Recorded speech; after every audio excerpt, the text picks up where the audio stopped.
আগামী জাতীয় সংসদ নির্বাচনের দিনই গণভোটের আয়োজন করা হবে। জাতীয় নির্বাচন ও গণভোট একদিনে, নতুন সংসদের 6 মাসের মধ্যে সংবিধান সংস্কার, প্রধান উপদেষ্টা। পাম্প মালিকদের স্বেচ্ছাচারিতা, সেচের পানি নিয়ে বিপাকে নাটোরের কৃষকেরা। এবং সিলেটের তৃতীয় দিন নিজেদের দ্বিতীয় ইনিংসে ব্যাট করছে আয়ারল্যান্ড।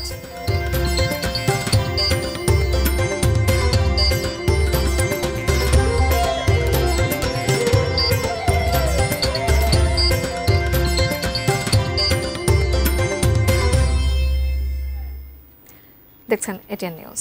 দেশের খবরে আপনাদের সবাইকে আমন্ত্রণ জানাচ্ছি। আমি জান্নাতুন নাহার জাকিয়া। নাসির সিনট্যাক্স অ্যালুমিনিয়ামের সৌজন্যে শিরোনামগুলো শুনছিলেন। বিস্তারিত। ফেব্রুয়ারির প্রথমার্ধে জাতীয় নির্বাচনের দিনই হবে গণভোট। কিছুক্ষণ আগে জাতির উদ্দেশ্যে দেয়া ভাষণে কথা জানান অন্তর্বর্তী সরকারের প্রধান উপদেষ্টা ডক্টর মোহাম্মদ ইউনূস। তিনি আরও জানান, গণভোটের বিষয় থাকবে 4টি। নতুন সংসদ হবার 6 মাসের মধ্যেই সংবিধান সংস্কার হবে। প্রধান উপদেষ্টা বলেন, বাইরে থেকে রাজনৈতিক দলগুলোর মধ্যে যতটা মত পার্থক্য দেখা যায়, জুলাই সনদ নিয়ে ততটা নেই। সেই সাথে আসন্ন ফেব্রুয়ারিতে সুষ্ঠু নির্বাচন অনুষ্ঠানে অভ্যুত্থানের সপক্ষের সব দলকে ঐক্যবদ্ধ থাকার আহ্বানও জানান তিনি। আগামী জাতীয় সংসদ নির্বাচনের দিনই গণভোটের আয়োজন করা হবে, অর্থাৎ জাতীয় নির্বাচনের মতো গণভোটও ফেব্রুয়ারির প্রথমার্ধে একই দিনে অনুষ্ঠিত হবে।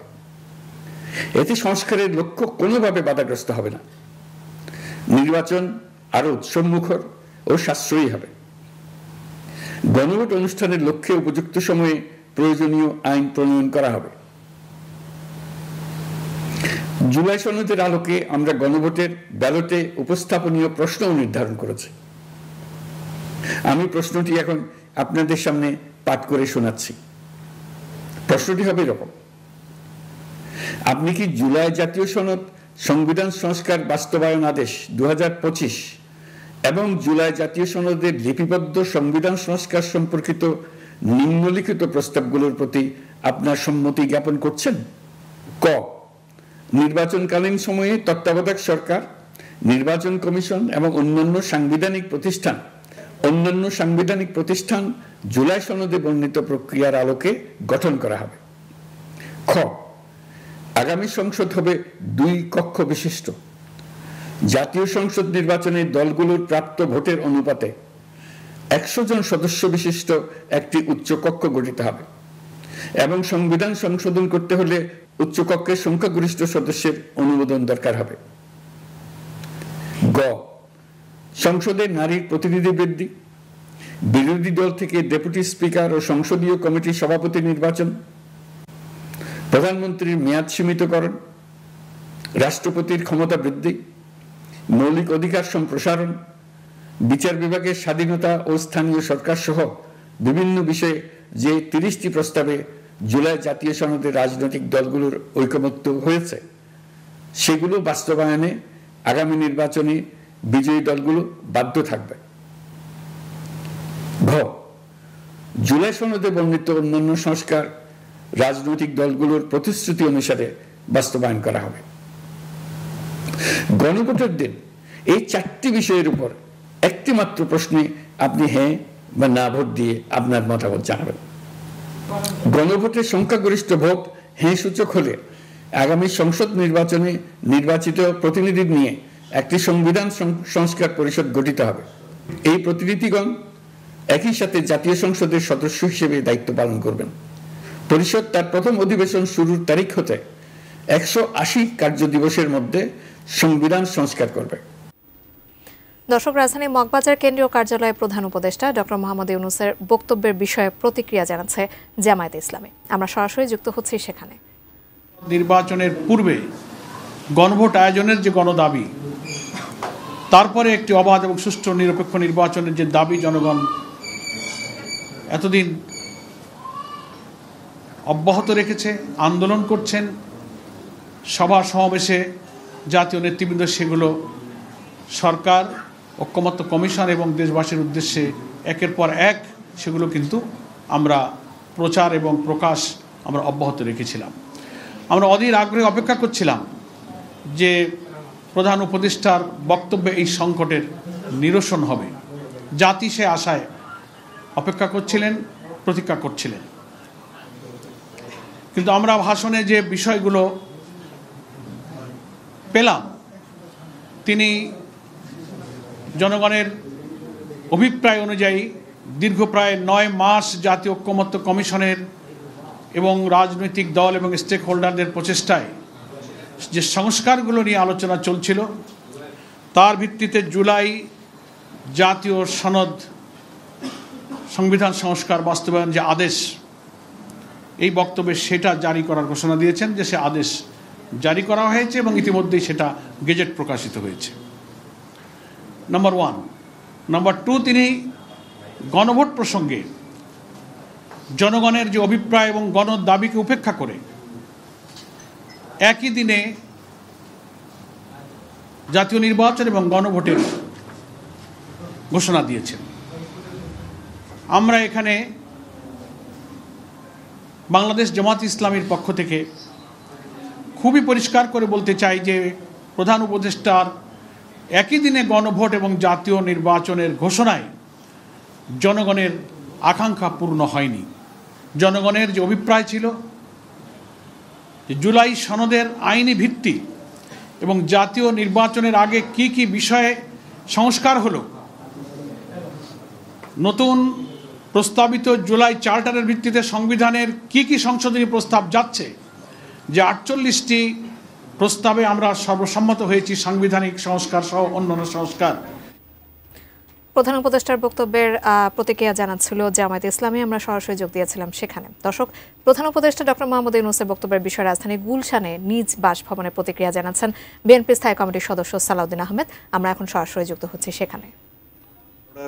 এটা একটা ইতিহাস, রাষ্ট্রপতির আদেশের মাধ্যমে বাংলাদেশের সংবিধান গৃহীত হওয়ার আগ পর্যন্ত বাংলাদেশ পরিচালিত হতো এবং সংবিধান গৃহীত হওয়ার পরেও কিছুদিন হয়েছে, যেহেতু সংসদ গঠিত হয়নি তখনও, এবং সংসদের অধিবেশন গঠিত হওয়ার পরে তারপরে রাষ্ট্রপতি অর্ডিন্যান্সের মাধ্যমে আইন প্রণয়ন করতে পারতেন।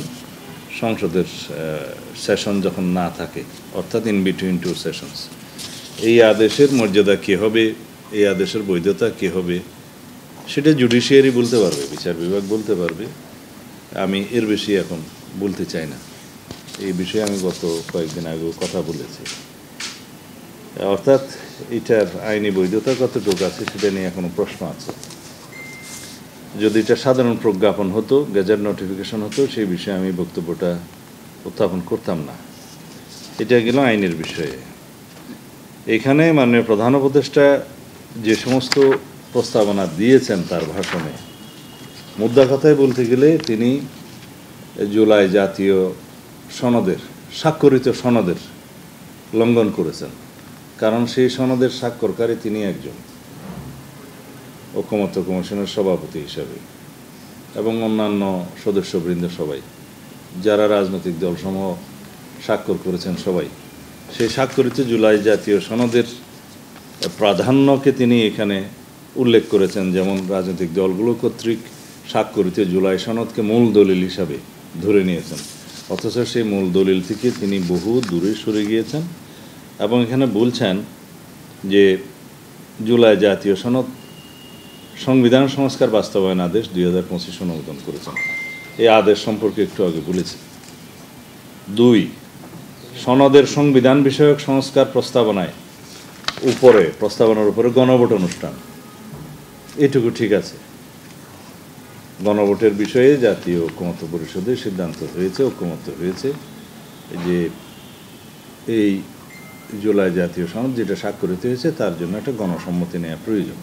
সেই জন্য পরবর্তী সময়ে সংবিধান সংস্কার পরিষদ গঠনের সিদ্ধান্ত তিনি আজকে এটা নতুনভাবে এখানে আরোপ করলেন।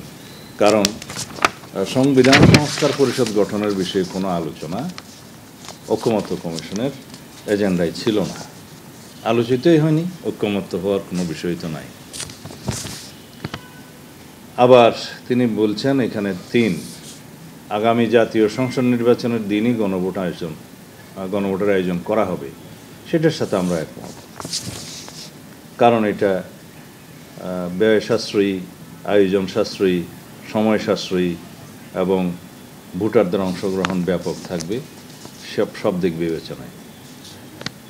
তিনি বলছেন এখানে সেটা সাশ্রয়ী হবে এবং গণভোট অনুষ্ঠানের জন্য প্রয়োজনীয় আইন প্রণয়ন করা হবে, তার সাথেও একমত।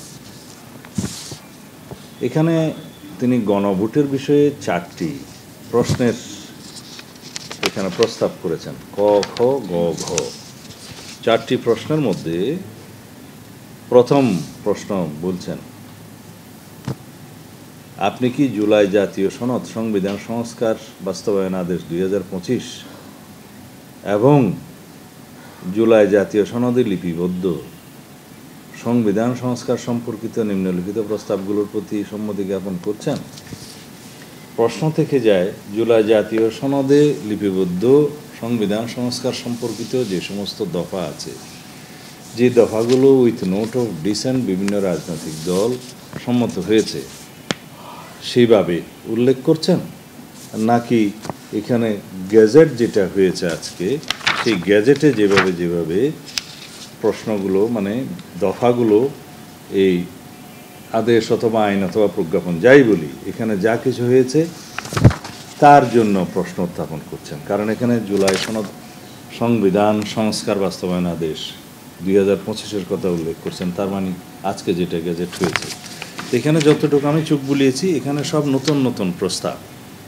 কারণ এখানে এই আদেশে বলছেন, আগামী জাতীয় সংসদ হইবে 2 কক্ষ বিশিষ্ট, জাতীয় সংসদ নির্বাচনের দলগুলোর প্রাপ্ত ভোটের অনুপাতে 100 সদস্য বিশিষ্ট একটি উচ্চকক্ষ গঠিত হইবে এবং সংবিধান সংশোধনী করিতে হইলে উচ্চকক্ষের সংখ্যাগরিষ্ঠ সদস্যদের অনুমোদন দরকার হইবে। এই বিষয়ে এখানে ঐকমত্য আগে হয়নি।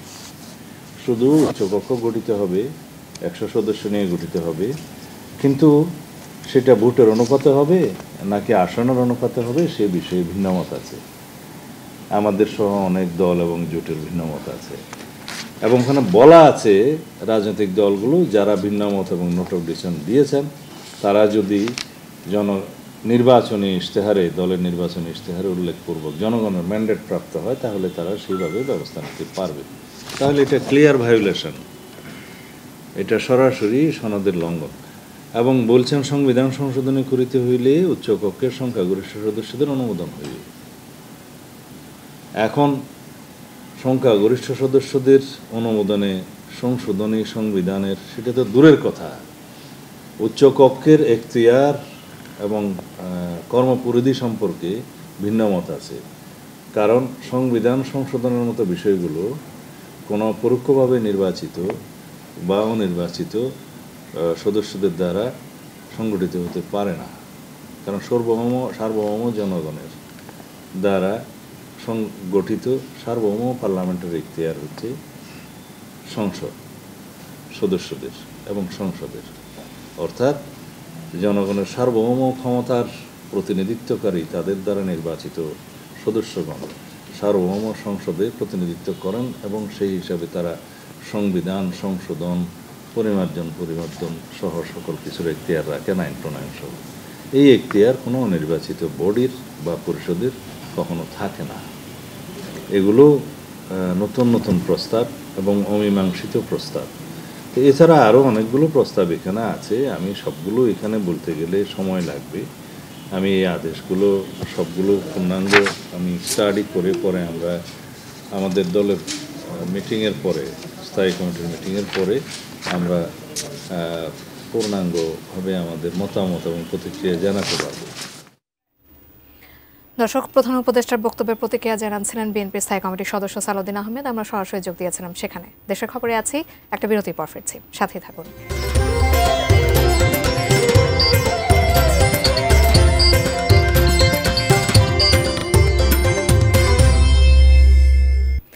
আপনারা দেখছেন দেশের খবর। কার্যক্রম নিষিদ্ধ আওয়ামী লীগের লকডাউন কর্মসূচি ঘিরে রাজধানী সহ সারা দেশেই সর্বোচ্চ সতর্ক অবস্থায় আইনশৃঙ্খলা রক্ষাকারী বাহিনী। এর মধ্যেও কয়েকটি জেলায় নাশকতার ঘটনা ঘটেছে। গোপালগঞ্জ গণপূর্ত অফিসে একাধিক পেট্রোল বোমা নিক্ষেপ করেছে দুর্বৃত্তরা। আগুন দিয়েছে একটি গাড়িতে। ভোররাতে গণপূর্ত অফিস কম্পাউন্ডে অন্তত 10টি বোমা নিক্ষেপ করে দুর্বৃত্তরা। এর মধ্যে 8টি বিস্ফোরিত হয়। এ সময় অফিসের একটি গাড়িতে আগুন ধরে যায়। ভোরে খুলনা সদর সাব রেজিস্ট্রি অফিসের দলিল লেখক সেরাস্তার পেট্রোল দিয়ে আগুন দিয়েছে দুর্বৃত্তরা। এতে কয়েকটি চেয়ার টেবিল পুড়ে যায়। ঘটনার পরপরই টুটপাড়া ফায়ার সার্ভিসের একটি ইউনিট এসে 1 ঘণ্টার চেষ্টায় আগুন নিয়ন্ত্রণে আনে। সকালে মাদারীপুরের শিবচরে একটি চিনি বোঝাই ট্রাকে আগুন দেয় দুর্বৃত্তরা। পরে ঢাকা ভাঙা এক্সপ্রেসওয়ে অবরোধের চেষ্টা করে নিষিদ্ধ ঘোষিত ছাত্রলীগের নেতাকর্মীরা। গাছের গুঁড়ি ফেলে যানবাহন চলাচল বন্ধ করে রাখে তারা। অন্যদিকে ঢাকা মাওয়া এক্সপ্রেসওয়ের মুন্সিগঞ্জ প্রান্তে পরিস্থিতি স্বাভাবিক রয়েছে। তবে অন্যান্য দিনের চেয়ে দূরপাল্লার যানবাহন কিছুটা কম চলাচল করছে। বিশেষ করে দক্ষিণবঙ্গ থেকে রাজধানী ঢাকামুখী লেনে যানবাহন খুবই কম চলাচল করতে দেখা গেছে।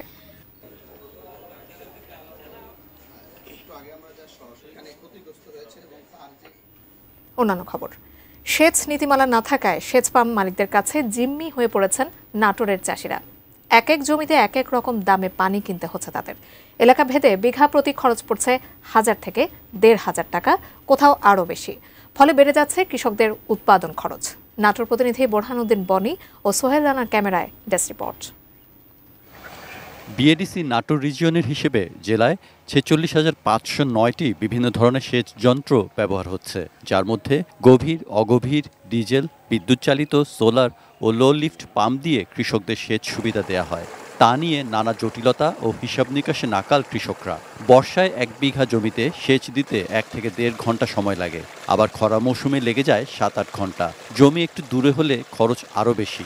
সেচ পাম্প মালিকরা সেই দাম নির্ধারণ করেন স্বেচ্ছাচারী মনোভাব নিয়ে। ডিপের একটা সরকারি একটা রেট আছে, শ্যালো মেশিনের সরকারি একটা রেট আছে। এই রেটটা আমার জানা নাই। ডিপওয়ালা বা শ্যালো মেশিনওয়ালা যখন যা রেট চায় সেই হিসেবে আমার টাকা দিতে হয়। বর্ষাকালে আবাদ করলে পার বিঘাতে 1-1.5 ঘন্টা পানি খাওয়া যায়, কিন্তু খরার সময় যায় পানি 6-7 ঘন্টা পানি দেওয়া হয় না শ্যালো দিয়ে, এতে আমরা পোষাতে পারছি না। এমনিতে সার, বীজের দাম, শ্রমিকের মজুরি বেশি, তার উপর সেচের বাড়তি খরচে দিশেহারা কৃষক। এ বিষয়ে বিএডিসি বলছে, আমন ও বোরো মৌসুমের শুরুতে উপজেলা সেচ কমিটি চার্জ নির্ধারণ করে দেয়। অতিরিক্ত অর্থ নেওয়ার অভিযোগ পাওয়া গেলে ব্যবস্থা নেওয়া হবে। আমন এবং বোরো মৌসুমের শুরুতেই উপজেলা সেচ কমিটি কর্তৃক সেচ চার্জ নির্ধারণ করা হয়ে থাকে এবং সেই মোতাবেক কৃষক সেচ প্রদান করে থাকে। যদি এ বিষয়ে অতিরিক্ত সেচ চার্জ গ্রহণ করার কোনো অভিযোগ পাওয়া যায়, তাৎক্ষণিকভাবে উপজেলা সেচ কমিটি এবং জেলা সেচ কমিটি বিষয়টি আমলে নিয়ে অভিযোগ ব্যবস্থা গ্রহণ করে থাকে। সেচ কাজে অতিরিক্ত টাকা আদায়ের বিষয়টি তদন্ত করে প্রয়োজনীয় ব্যবস্থা নেওয়া হবে, এমনটাই প্রত্যাশা কৃষকদের। Saikat Dasgupta, desk report, ATN news. আরও একটা বিরতি নিয়ে ফিরছি, আমাদের সাথেই থাকুন।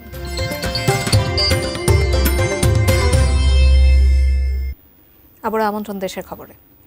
বাংলাদেশ ইনফ্যান্ট্রি রেজিমেন্টের 20তম বাৎসরিক অধিনায়ক সম্মেলনে একবিংশ শতাব্দীর কঠিন চ্যালেঞ্জ মোকাবেলায় প্রস্তুত থাকার আহ্বান জানিয়েছেন সেনাবাহিনী প্রধান জেনারেল ওয়াকারুজ্জামান। সকালে রাজশাহী সেনানিবাসে বাংলাদেশ ইনফ্যান্ট্রি রেজিমেন্টাল সেন্টারের শহীদ কর্নেল নকিব হলে অনুষ্ঠিত সম্মেলনে প্রধান অতিথি হিসেবে যোগ দেন সেনাপ্রধান। বক্তব্যে তিনি রেজিমেন্টের গৌরবোজ্জ্বল ঐতিহ্য এবং দেশ মাতৃকার সেবায় অবদানের কথা স্মরণ করে আধুনিক ও যুগোপযোগী প্রশিক্ষণের মাধ্যমে সক্ষমতা অর্জনে অধিনায়কদের প্রতি আহ্বান জানান।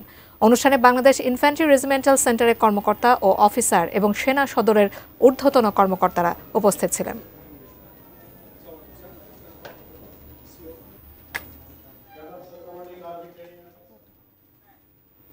দর্শক, এই ছিল দেশের খবর থেকে সর্বশেষ। সাথে থাকার জন্য ধন্যবাদ সবাইকে।